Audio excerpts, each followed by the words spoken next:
Jadi bagaimana bisa seorang perempuan, seorang ibu menantang kekaisaran terbesar di dunia ini?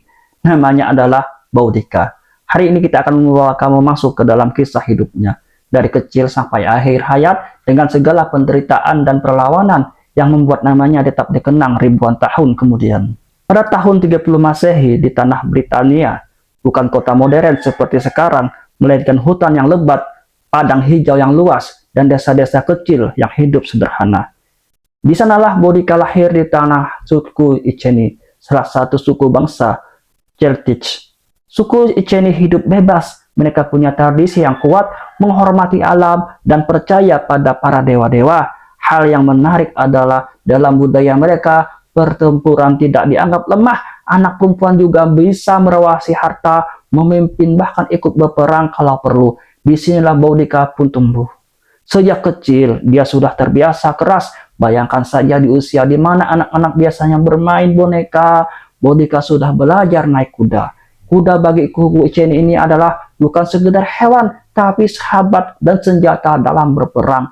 Dia juga belajar memegang tombak kecil, berlari di padang, bahkan ikut menyaksikan ritual-ritual suci para druid, pendeta, dan guru spiritual mereka Celtic. Malam-malam ketika api unggun menyala, Boudica duduk bersama keluarganya, mendengarkan cerita para tetua, kisah tentang dewa-dewa perang, tentang perlawanan yang mati demi tanah air, tentang kebebasan yang harus dijaga sampai titik darah terakhir. Semua cerita itu masuk ke dalam hatinya, membentuk jiwanya. Boudica kecil tumbuh bukan hanya dengan tenaga, tetapi juga dengan keyakinan yang ia percaya bahwa hidup bukan sekedar untuk dirinya sendiri, tetapi untuk rakyatnya. Dari kecil ia sudah diajarkan tanah ini bukan milik Romawi, bukan milik orang asing, tanah ini milik sukunya, milik bangsanya. Waktu pun berjalan, Boudica tumbuh jadi remaja, tumbuh tinggi, matanya tajam, rambutnya warna merah menyala. Orang-orang di sekitarnya mulai melihat kalau ia bukan gadis biasa. Ia berbeda, sifatnya keras, tapi juga punya hati yang besar. Remaja lain mungkin sibuk bermain, tapi Boudica ini sibuk melatih diri. Ia mungkin mahir menunggang kuda perang, bukan hanya duduk di pelana, tapi berdiri mengendalikan dengan satu tangan, bahkan sambil mengayunkan tombak. Ia juga terbiasa berlari di hutan, berburu, dan ikut dalam latihan suku. Tetapi yang membuatnya benar-benar menonjol bukan hanya kekuatannya saja. Ia punya kemampuan mendengarkan dari para tetua. Ia belajar bagaimana memimpin, bahwa pemimpin sejati bukan sekedar kuat, tetapi juga bijaksana, bahwa pemimpin harus siap melindungi rakyatnya. Saat itu api kecil di masa kanak-kanak mulai berubah jadi menyala besar. Orang-orang mulai percaya gadis ini suatu hari bisa menjadi seorang pemimpin yang besar. Dan benar saja, di masa dewasanya nanti Boudica akan menjadi sesuatu yang jauh lebih besar dari sekedar memimpin suku. Dia akan menjadi simbol perlawanan. Seiringnya waktu, Boudica tumbuh menjadi seorang wanita yang dewasa. Tubuhnya tinggi, tetap, dengan rambut merah yang panjang, yang selalu membuat orang menoleh. Tapi lebih dari penampilannya, yang membuat Boudica menonjol adalah wibawanya. Ia tidak hanya sekedar gadis suku Ceni, ia sudah dipandang sebagai seorang wanita kuat yang suatu hari bisa memimpin. Dan benar saja ia kemudian menikah dengan seorang pria yang petinggi namanya Prasutagus, raja suku Iceni. Dengan pernikahan ini, Boudica bukan hanya menjadi seorang istri, tapi juga seorang ratu. Bersama Prasutagus, ia menjadi pemimpin bagi rakyatnya. Awalnya hidup mereka cukup damai. Romawi sudah menaklukkan sebagian besar Britania. Pasukan Romawi kuat, teratur, dan menakutkan. Banyak suku yang memilih tunduk. Suku Iceni sendiri memilih jalan yang tengah. Mereka tidak sepenuhnya tunduk, tapi juga tidak melawan secara terbuka. Prasutagus berusaha menjadi perdamaian tersebut. Boudica hidup di masa yang penuh tekanan. Di satu sisi sukunya ingin mempertahankan kebebasan, di satu sisi lain ada Romawi yang selalu menuntut pajak, menuntut kesetiaan, menuntut tanah sebagai seorang ratu dan juga ibu karena ia memiliki dua putri. Boudica mulai merasakan bahwa kedamaian dengan Romawi hanyalah semu. Prasutagus sebenarnya mencoba mencari jalan aman. Ia berpikir kalau ia bisa membuat perjanjian dengan Romawi, maka setelah ia mati, suku Iceni akan tetap aman. Maka ia menulis wasiat bahwa sebagian tanah dan hartanya akan diwariskan kepada Romawi, sebagian lagi untuk keluarganya. Dengan begitu, ia berharap suku Iceni bisa terus hidup damai. Tapi sejarah menunjukkan berbeda. Romawi tidak pernah benar-benar bisa dipercaya. Setelah Prasetugus meninggal dunia, Romawi tidak menghormati perjanjian tersebut. Mereka datang bukan untuk berbagi, tetapi untuk merampas. Tanah Iceni diambil, harta suku dirampas, lebih kejam lagi, Boudica sendiri dipermalukan di depan rakyatnya sendiri, dipukuli, dihina, dan di putri kecilnya, darah dagingnya sendiri diperlakukan dengan sangat kejam oleh tentara Romawi. Kalian bayangkan saja seorang ibu menyaksikan anak-anaknya disiksa, harga dirinya diinjak-injak, dan tanah luhurnya dirampas. Saat itu juga sesuatu di dalam diri Boudica meledak. Kedamaian sudah tidak ada artinya lagi, kesabaran sudah habis. Boudica berdiri dengan luka, dengan rasa sakit dan amarah yang membara. Ia bersumpah Romawi harus membayar, tidak hanya demi dirinya, bukan hanya demi keluarganya, tapi demi seluruh rakyat suku Iceni. Bahkan seluruh bangsa Britania yang ditindas. Inilah titik balik dari seorang ratu, dari seorang ibu. Boudica berubah menjadi pemimpin perlawanan. Sebuah api yang siap membakar Romawi. Setelah semuanya penghinaan tersebut, Boudica tidak lagi hanya seorang ratu. Ia adalah simbol kemarahan seluruh rakyat Britania. Luka di tubuhnya, air mata anaknya berubah jadi api yang membakar hati setiap orang yang melihatnya. Boudica mulai bergerak. Ia berkeliling ke suku-suku lain, tidak hanya Iceni. Dengan suara lantang, dengan sorot mata yang tajam, ia berkata bahwa Romawi bukan penguasa. Romawi hanya penjajah yang harus diusir.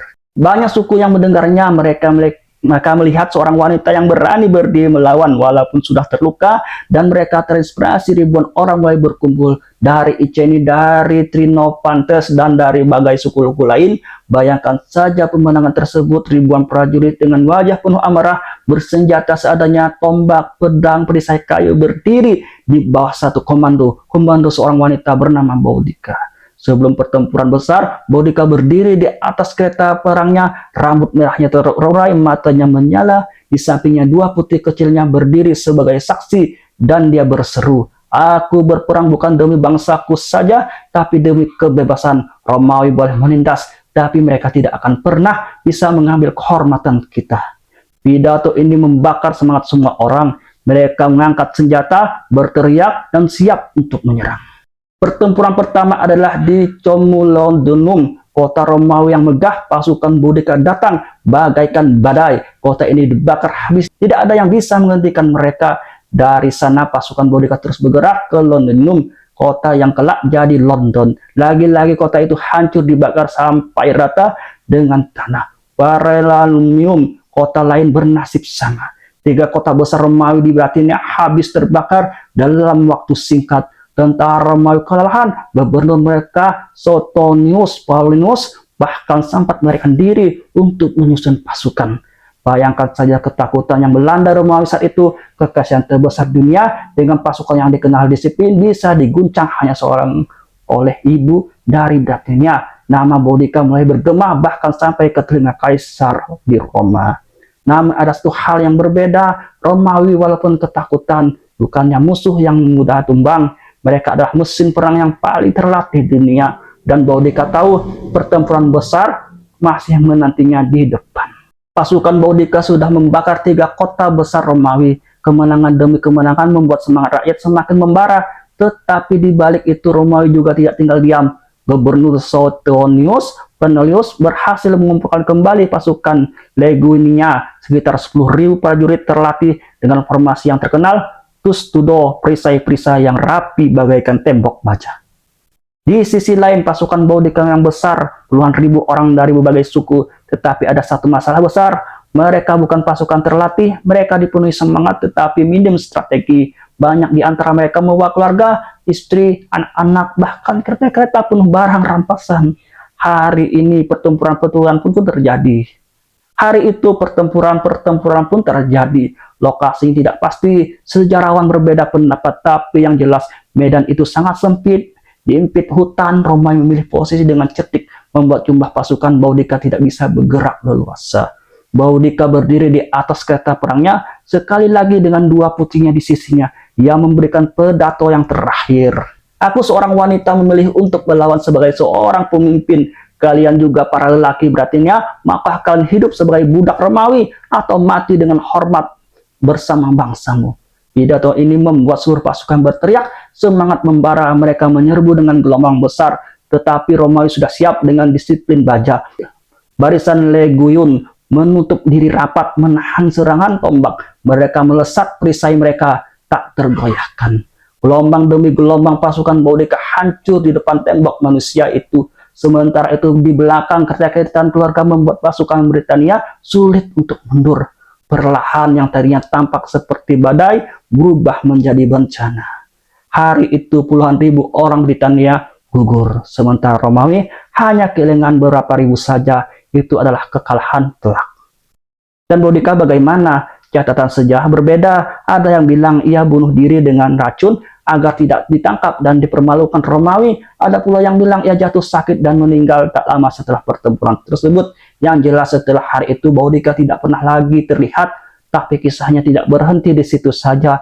Karena walaupun kalah, namanya hidup ratusan tahun, kemudian penulis Romawi tetap menceritakan tentang wanita yang membuat kekasihan mereka ketakutan. Dan berabad-abad setelahnya di Inggris, Boudica dipandang sebagai seorang pahlawan.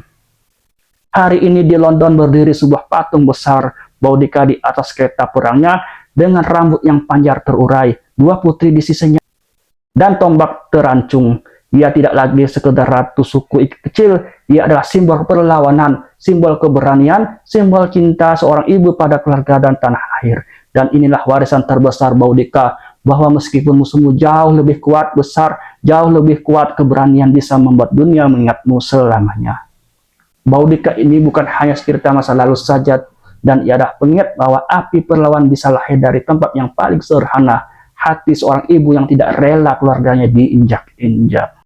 Allahu a'lam bishawab. Assalamualaikum warahmatullahi wabarakatuh.